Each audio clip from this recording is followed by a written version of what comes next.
дар шаҳри женеваи конфедератсияи швейтсария бо ташаббуси сафорати ҷумҳурии тоҷикистон дар швейтсария бахшида ба 32-мин солгарди истиқлоли давлатии ҷумҳурии тоҷикистон ҷамъомади тантанавӣ баргузор гардид.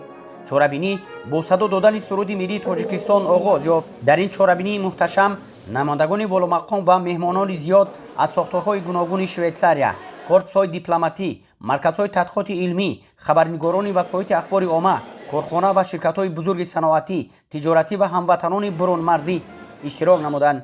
дар оғози чорабинӣ сафири ҷумҳурии тоҷикистон дар конфедератсияи швейтсария, намояндаи доимии ҷумҳурии тоҷикистон дар назди шуъбаи созмони милали муттаҳид ва дигар ташкилоти байналмилалӣ дар женева Шараф Шерализода ҳозиринро ба 32-мин солгарди ҷашни муқаддаси миллӣ истиқлоли давлатӣ таҳният гуфта иброз дошт, ки истиқлоли давлатии тоҷикистон дар ҳаёти миллати кӯҳанбунёди тоҷик таҳти ҳидоятҳои бевоситаи асосгузори сулҳу ваҳдати миллӣ пешвои миллат президенти ҷумҳурии тоҷикистон муҳтарам Эмомалӣ Раҳмон гардиши кулливу сарнависсозро ба вуҷуд овард ва мардуми мо бо шарофати ин падидаи зиндагисоз тақдири ояндаи давлату миллати худро ба дасти хеш гирифт. дар ин чорабинӣ ҳайати намояндагони кумитаи рушди сайёҳӣ назди ҳукумати ҷумҳурии тоҷикистон, ширкати сайёҳии Скайтурк, инчунин роҳбарияти донишгоҳи байналмилалии сайёҳӣ ва соҳибкории тоҷикистон гӯшаи сайёҳии тоҷикистонро ташкил ва муаррифӣ намуданд.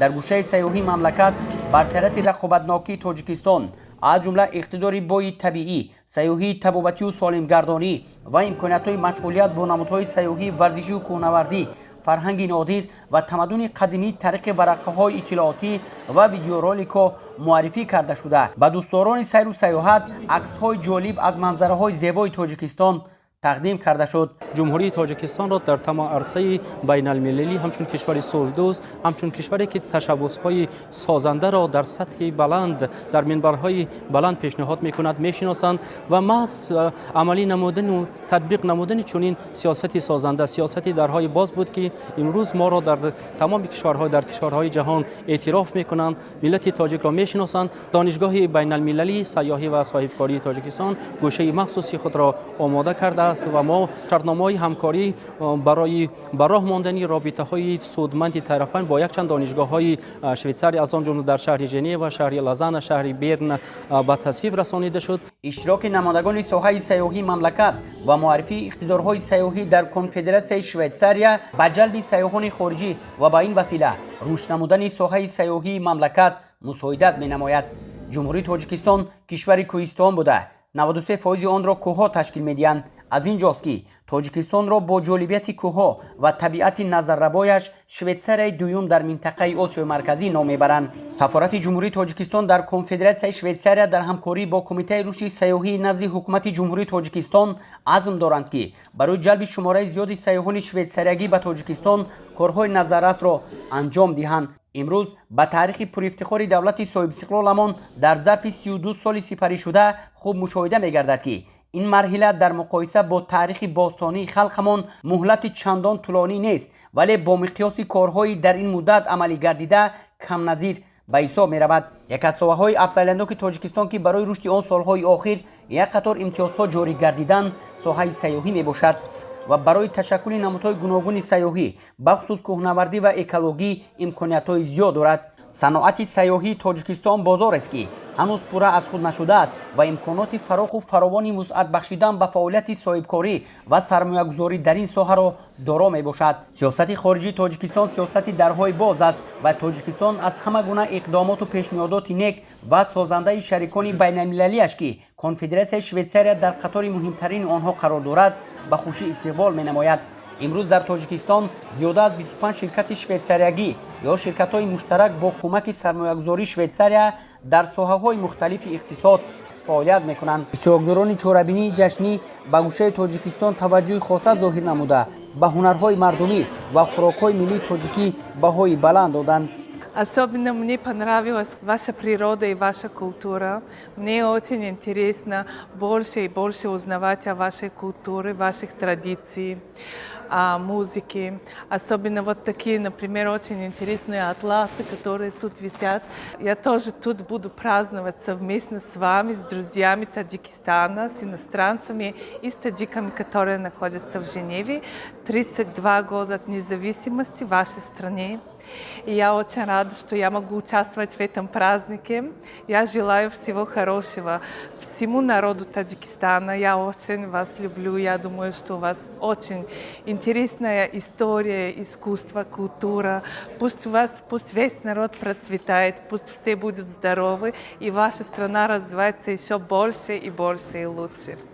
Меня зовут Юкия Муко. Я очень рада, что я была здесь. Поздравляю вас всех, народ Таджикистана. Очень рада.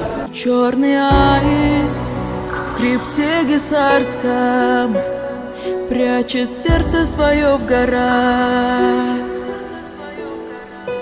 Он сегодня легенда, сказка, не описанная в словах.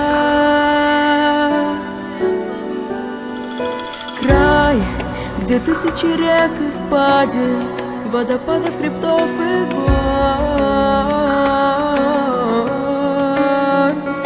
Этот край своей гордостью славен, и суров его лик и взор. Таджикистан, замирает сердце, душа поет о красоте твоей. Таджикистан, край согретый солнцем, в лучах тепла твоих сынов и дочерей.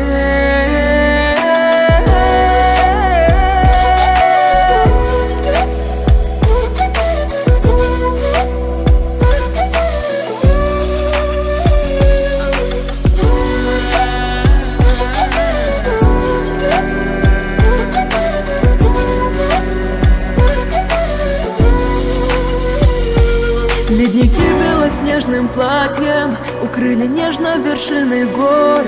Алаудин отражает гладью небесный свет, так пленивший взор. Здесь воздух пахнет фруктовым садом, так словно в детство вернулся вновь. Палитра чувств — это водопады, души порыв, словно свист ветров. Таджикистан, замирает сердце, душа поет о красоте твоей. Таджикистан, край согретый солнцем, в лучах тепла твоих сынов и дочерей.